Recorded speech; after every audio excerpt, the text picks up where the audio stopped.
Hi everybody, it's Mark Rushton of the Ambient podcast, recorded during December 2024. It's been 20 years since I started podcasting, and I've been trying to think of a interesting topic for the 20th anniversary podcast that nobody cares about. Now, up until now, my podcast has been pretty much a music-only podcast. Every now and then, I talk about the music, but I think in this day of streaming and playlists and all that, I don't think I need to have the podcast be exclusively about music anymore. I think it could turn it into a talky podcast, I guess. I don't know. And I'm going to try to do that, I guess. Maybe have a little music as the interludes. I think that might be good. Maybe a little bit of music underneath, yeah. But I don't really want to talk about music.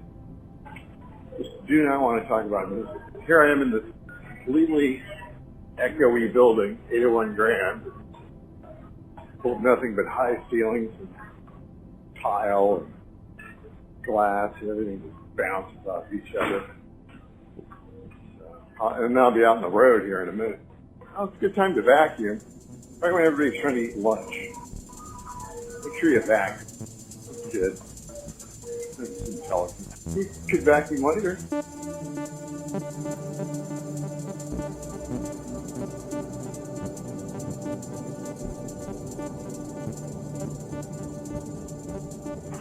One thing I saw recently was the musician Damien Jurado talking about he was tired of podcasts where the musicians talked about music. He's like, I'd like to hear them talk about shoes. And I don't know, that kind of struck me, and I thought that was actually a pretty good idea. Like, talk about getting outside of your comfort zone. And the thing is, the last couple of weeks here, I was trying to come up with topics for 20th anniversary of the podcast. That's always loud out. It was cold. There's still snow in the streets. Anyway, I thought that was either a direct challenge or a sign from God or something like that, or a hint from the ether. Maybe I should have a podcast where I talk about my shoes or shoes in general. So I'm gonna try to do that here. Try to do that here with the voicemails. And what am I wearing today? I'm wearing these. What are these here? I got these a few years ago. These Cubas. What is this called? Cubos, Q-B-O-Z. They're not cheap. And they're boots, they're waterproof boots. And I always wear them whenever I have to mow a yard or walk across a slushy intersection like I'm doing right now here. Where am I? 10th and High Street in Des Moines. Cold, I wish I had my hat on, I got my ears in. And they're great. I got them because I needed something waterproof to wear back when I was playing disc golf, and I bought them down in Washington, Iowa at Brown Shoe Fit. And I got these crazy feet. They're kind of missized, and when I put on a pair of shoes and they fit, that's it. I'm buying them, right? And I don't really have to try on that many before I find something that fits good, comfortable. So I know when I put them on, I just run with it, yeah? It's great. So they don't get a whole lot of wear, but when I need them, when I need something warm and grippy and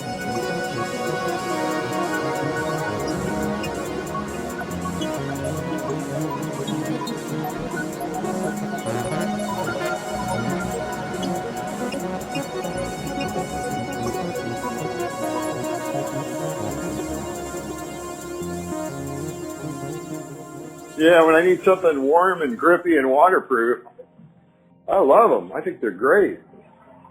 And of course, I bought them. I was with John at the time, and he was kind of upset that I didn't go over to like Walmart and buy some $40 boots. So I told him, I said, I already tried those Chinesium boots on, and they weren't comfortable. They felt like I was standing on like a metal bar or something like that.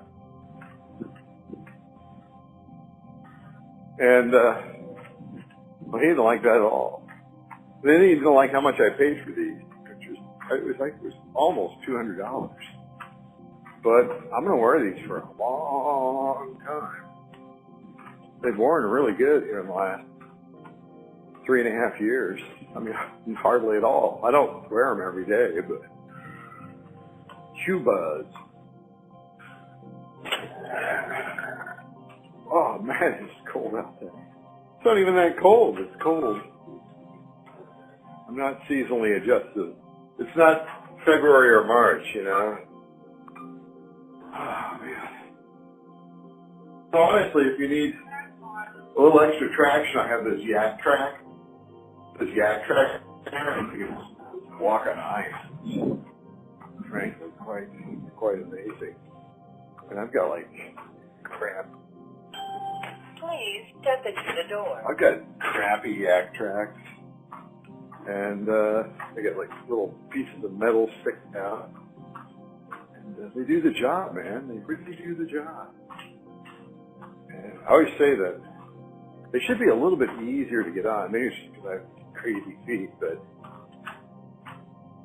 like old people, I guess I'm getting to be old people, but like elderly people, you know, anybody that needs like a cane or a walker, they should just be like required to put something like a yak tracks on their shoes, you know.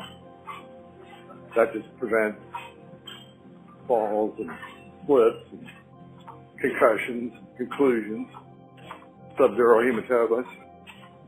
So, what are you going to do, right? But they're kind of hard to get on. Maybe you need like a dedicated pair of shoes just with yak tracks, just for like, oh, it's icy out, I'm gonna wear these. But then you can't like drive a car or anything with those things on. So anyway, I'm back at the home base here.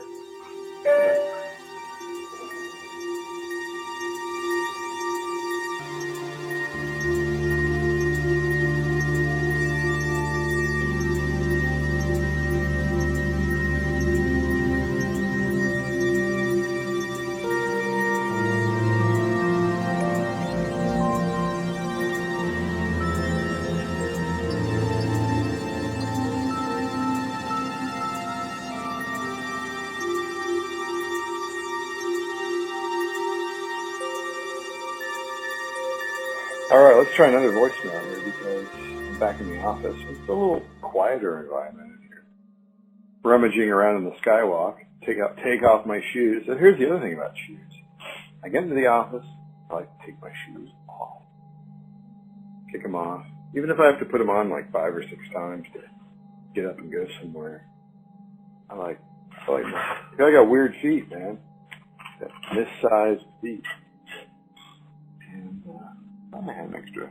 I used to keep an extra pair of like tennis shoes in here, sneakers, or whatever for the gym, and I don't do that anymore. I took them home because I don't do anything in the gym that's like that anymore. You know, I don't run anymore. I shoot basketballs, but just just like horse or whatever. I don't move around a court or anything, and I don't. I'm not on some device or whatever, like a treadmill or anything like that. I just go in and I do like the chin up or pull up or whatever you call it, and walk a lap, and you don't need specialty shoes for that. And I don't break a sweat, and it's great for me. So yeah, I don't have an extra pair of shoes at work. It's like I take my shoes off. And then, what did I get at home? I like to keep a very minimal number of shoes. Every shoe has got to have a purpose. I've got my regular sort of casual sneaker is, can't remember. Anyway, they're all black. They're like falling apart. They've got planned obsolescence in the heel, you know. They've got like fabric over foam, so that stuff just breaks off immediately. Actually, the cure for that, I'm going to turn into Heloise here, is to go get like some fabric tape from like Joann or Walmart or whatever. Just buy like a big sheet of fabric tape. I just get black.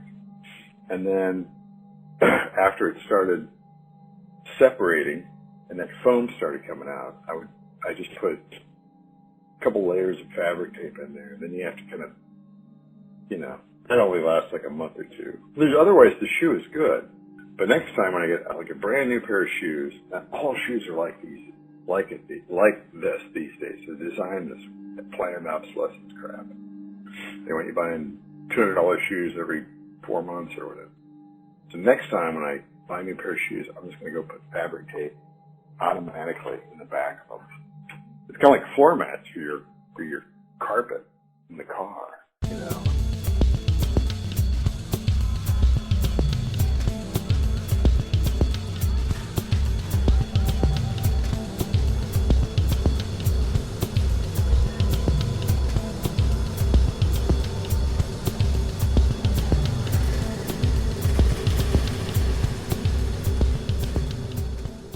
What else have I got footwear-wise? Yeah, not too much. I've got some slippers at home, which, you know. But then my wife has been a knitter forever, and she made me these, well, she makes me everything, but then she blocked out some, kind of like slippers, felted slippers, which, you know, I tend to, and then she knit me socks and all that sort of stuff. Felted slippers, which I just love to wear around the house. It's very comfortable and warm, especially in the winter. And yeah, felted slippers. You knit a bunch of yarn together and then you felt it, and then, or maybe you sew it together and then it's felted. I don't know how it's felted. I mean, she hands them to me, and they fit my weird feet. Very comfortable, very soft on the house. They never go outside. They never go in water or anything like that. Very nice. And that's pretty much it for footwear for me. I do keep an extra pair of old shoes over at my mom's house. My mom's 91, still lives on her own, but sometimes she wants me to come over, and then it's like, oh, can you do this or that? And maybe I'm wearing like work shoes or something that I don't want to get dirty outside. Just flip into those. Big extra pair of shoes over mom's, right? Hey, can you just mow this part of the backyard? Okay. I guess I just got to change my shoes. Well, otherwise you're just cleaning shoes up all the time. And then that's it. Very minimal number of shoes. And I don't know. That was kind of fun to talk about, I guess. Everybody's different. I wish shoes just lasted like forever, you know? Like they start going bad, you just patch them or take them to a cobbler and they get kind of fixed up or whatever. Put new leather on them. I used to watch those videos on YouTube, people going and refurbishing old shoes, putting on new soles, tearing out the cork, and all the things that they do to kind of fix those shoes. Those are interesting videos. I'm glad they make them, you know. I'm glad those people exist.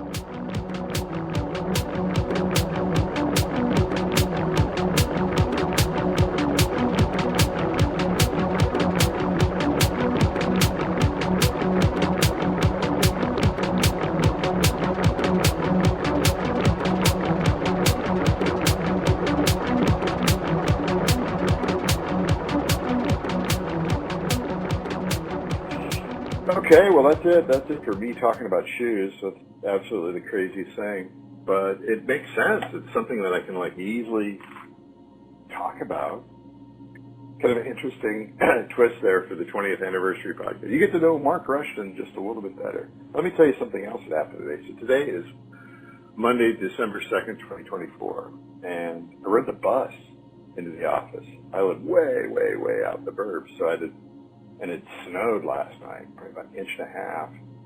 I wasn't expecting that, and but I know I can always go to, there's like a mall like 5 minutes away, so I drove over to the mall. I've got new tires in the car, but, you know, if I could not drive in this, that'd be great, mainly because of other drivers. You know, you don't know, bald tires, missing headlights and everything. And anyway, I just got on the bus because my employer, here at the day job, you know, you just flash your badge and you get to ride the bus for free. It's an express bus. It does have a little bit of a route, picks up a couple people along the way, gets on the freeway, comes downtown, just drops me off right in front of the building. And then I remember one time it was 7-something, and then a little before 4 o'clock, the buses start taking off, and you know, you can catch any variety of them out of downtown at any time, actually. And you know, I'm back to the mall in, you know, like a half an hour or something like that, and then another 5 minutes home. Whereas if I drove, even on a good day, it's like 20, 22 minutes. And so the thing about taking the bus is, like, you get on there, and they don't have Wi-Fi in the bus anymore. So if I want to do anything on my iPad, I have to bring a hotspot. But, I mean, I come out of the bus at work, and I'm like mentally so chilled out. I didn't have to drive. I didn't have to, you know, deal with everybody else's insanity. You know, like, are they going to stop? Are they going to slide through? Are they going to? Why are they tailgating? Why must you go 60 in a 35 zone?